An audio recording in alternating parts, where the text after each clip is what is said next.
What's up? It's Susie from Hey Grill Hey, and today we're cooking up my favorite fungi, portobello mushrooms, 3 ways. We're doing a jalapeno popper stuffed mushroom, a balsamic marinated portobello steak, and portobello burgers that'll knock your socks off. Whether you've got vegan friends coming over, or you need to cater to a couple different dietary options, or you just love mushrooms, I've got you covered, so let's do it.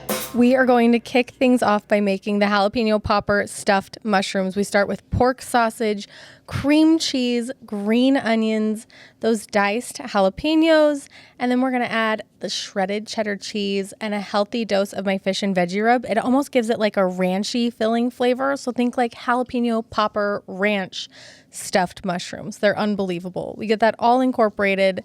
Once you have that done, you're gonna drizzle the mushrooms with some olive oil and then spoon the filling into each mushroom cap. Now these are baby portobellos, but you can also use white mushrooms. Those are ready to go. Let's move on to the marinated and grilled mushrooms. Now, I call these mushroom steaks. I am aware they are not steaks, but the flavor that you get on these are so rich. It has so much umami flavor. It's incredibly satisfying. Now we remove the stems and also the gills of all of the portobello mushroom caps, and then make our portobello steak marinade. This is kind of an Italian style marinade with olive oil and Parmesan, balsamic, lots of garlic, salt and pepper, Italian seasoning.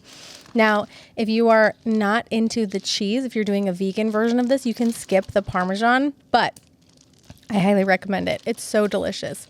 Gently toss that together in the bag. And you want those to marinate for about 30 minutes, not too much longer. Let's move on to the burger caps. Again, they've been de-stemmed and had all the gills removed. I'm drizzling with olive oil and seasoning with my beef rub. Since these are gonna kind of replicate a burger experience, we wanna keep the seasoning simple. The mushroom stuffed caps are going to go on the indirect heat side of the grill first, so they can kind of cook low and slow. The mushroom burgers and the steaks are going over the hot coals. Those are gonna get a nice sear on both sides. Now, because our mushrooms are not necessarily have to cook to a certain temperature, we're really looking for texture here. We want some nice dark char, some caramelization, some color on the outside. If you like softer mushrooms, cook them longer. If you want them to have a little bit more texture, cook them for a shorter period of time. And everything likes to come off around the same time. They're all ready to go.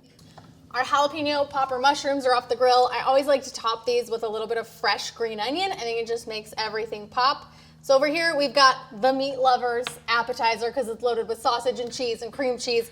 In the middle, we've got our balsamic marinated, beautiful portobello steaks. I know they're not actually steaks, but you could totally serve these as a main dish for a vegetarian friend that's coming over, or if you just really love mushroom flavor, they're a fantastic side dish. And finally, we've got our grilled portobello burgers.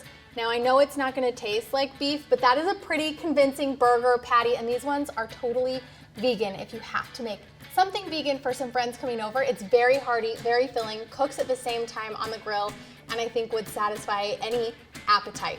So now that I've done portobello mushrooms 3 ways, my way, I wanna know how you cook mushrooms at home. Are they a main dish? Are they a side dish?